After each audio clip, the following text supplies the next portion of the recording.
What is up, guys? Stephen the Fair Banizak here with another episode of Bowfishing Talk.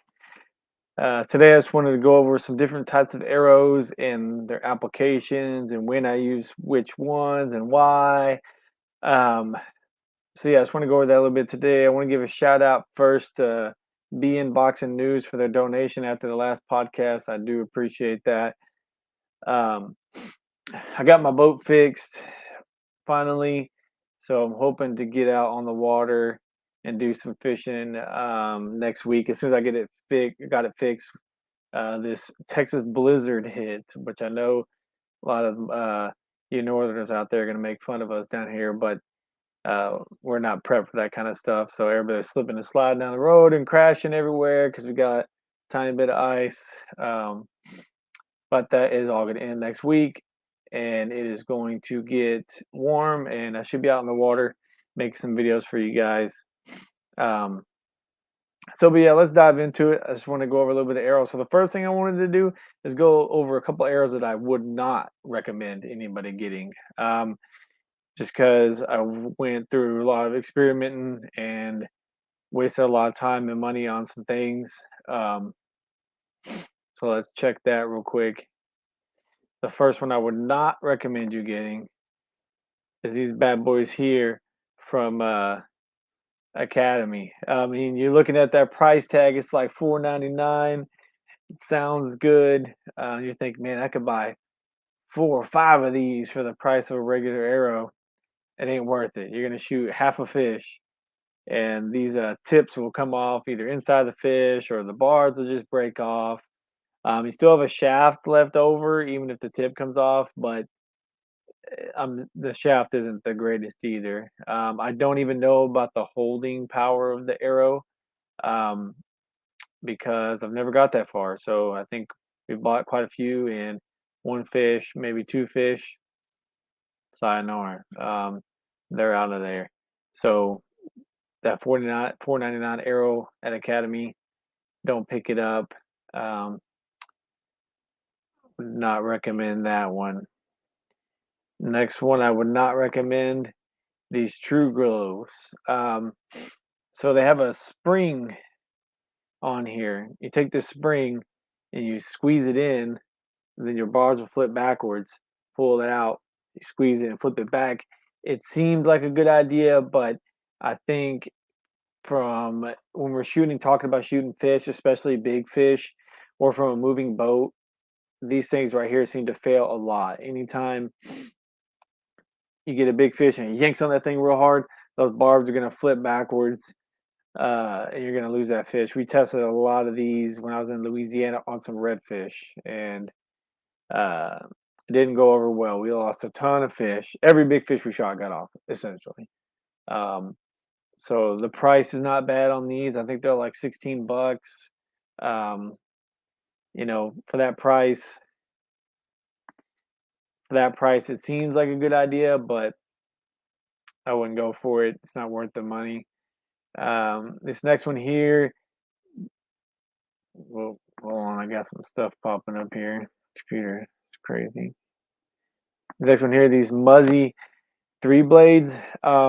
Man, I can't get these things to hold fish no matter what I do. Um, if you see, they got the 3 grapple blades on them. The problem I have with these is they have like a metal O-ring, I guess you would call it, on the end there, and it comes off. So you're unscrewing this tip. Um, if you unscrew it too far, you don't have to actually take the tip all the way off on these for these barbs to flip backwards and allow the fish to come off. But if you do, which just happens sometimes with vibrations of the boat, whatever, the O-ring will fall off, and if you lose it, that's it. The arrow's gone. They make a 2 blade version of this as well. I had the same problem with them, and they get clogged up with mud a lot. Once you get some mud in these mechanical blades, they uh they really just they don't work properly. The blades either don't come out or they don't go in all the way when you make the shot on the fish. It's just not a good not a good ratio. So I haven't had good luck with those. Um So the next one, let's go over just a couple of your standard type of arrows, ones I would use. So now that we're getting into arrows you want to go for, the first thing I will say when it comes to keeping a fish on, because I do get a lot of questions about this, whether you're from the bank or from a boat, the most important thing is just having your drag set properly. If you're using a bottle reel, just don't yank on it. Um, because what happens is, I'm gonna take this off the screen real quick while I explain this. What happens is that when you first hit a fish, it's just gonna take off like a bat out of hell. You want to let them run. You can. It's okay to keep a little bit of pressure on them, but if you try to stop that fish on his first run, especially if it's a big fish, it's oftentimes going to yank that arrow right out of itself. So you want to let them get a little bit of a run going. Usually after that first run, the rest of them are not quite as strong, and you can slowly start working them or getting the boat over there towards them. So that's really the main thing when it comes to keeping fish on the arrow. The tips do make a difference, but the most important thing is fighting the fish. It just goes that way for all fishing. You can't just yank a big fish in as hard as you can and expect to get it in every time. So you really want to make sure you're fighting them correctly and letting them take a little bit of line. So that being said, let's pull some back up. This is just your classic style of arrow. Um, they work just fine. They're tried and true. Muzzy makes this one, but I think just about every bow fishing company has a version of these. To me, I haven't found much of a difference as far as holding power.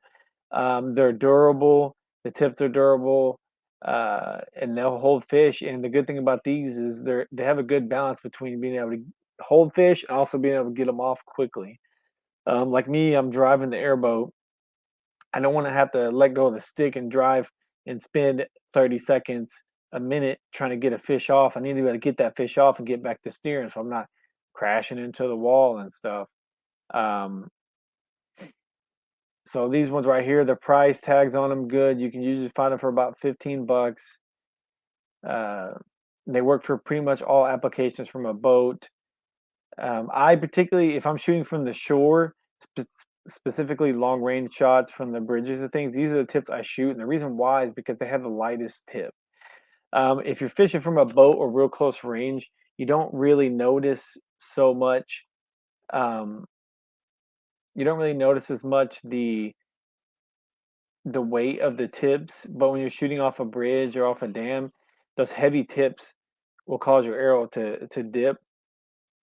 These they don't have as much. They shoot a much straighter, true shot at a distance.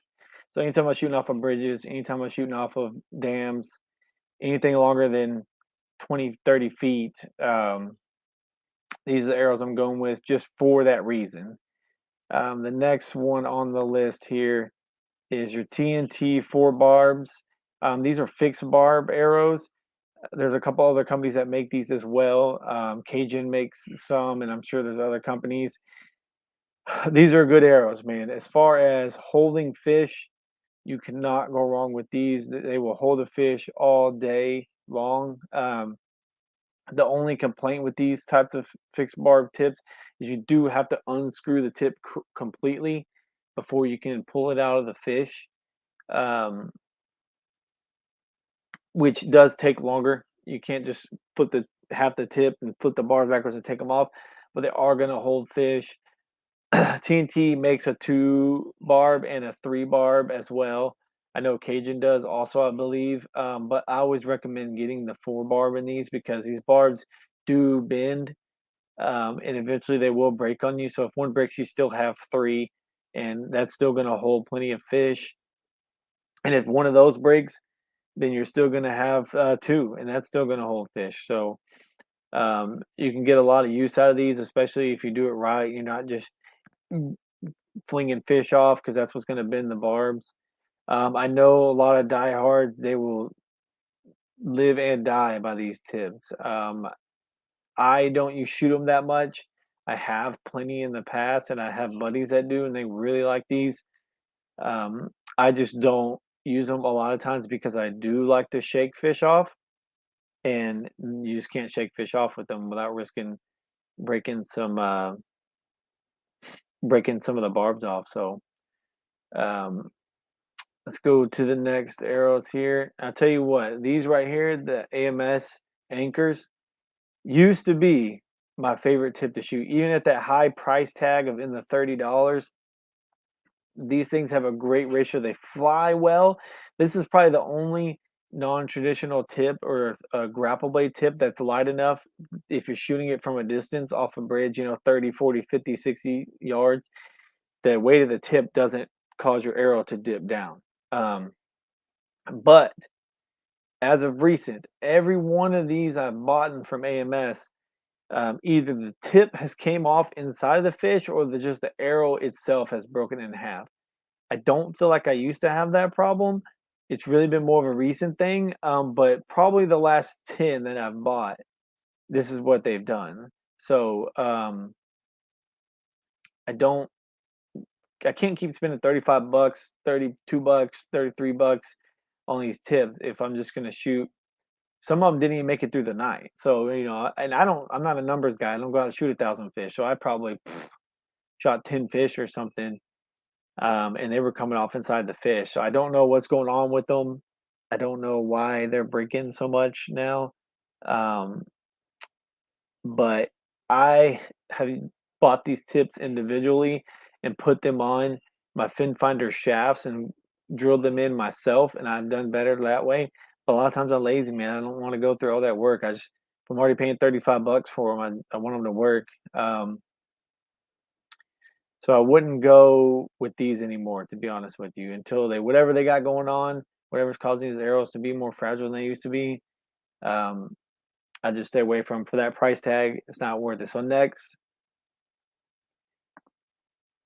boom, interlocks. Now these are my go-to, my favorite arrow tips, bar none, from shooting close range and from a boat.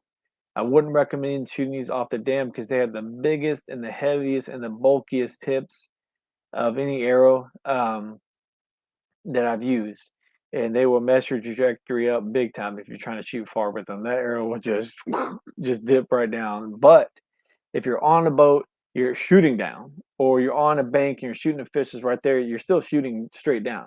So the weight of that tip is not going to make that much of a difference. The price tag is like in the middle. Like so you can get them here for 25 bucks. That's for the arrow and everything. Um, now they do make a bit of a hole in the fish. So when you shoot the fish, it does kind of blow a pretty big hole in them, but you're not gonna lose them. You're not gonna lose fish. I don't hardly ever lose fish with these. The only time I do is if I'm just like rushing a fish and I don't really care about it, it may come off. But if I'm trying to get that fish in,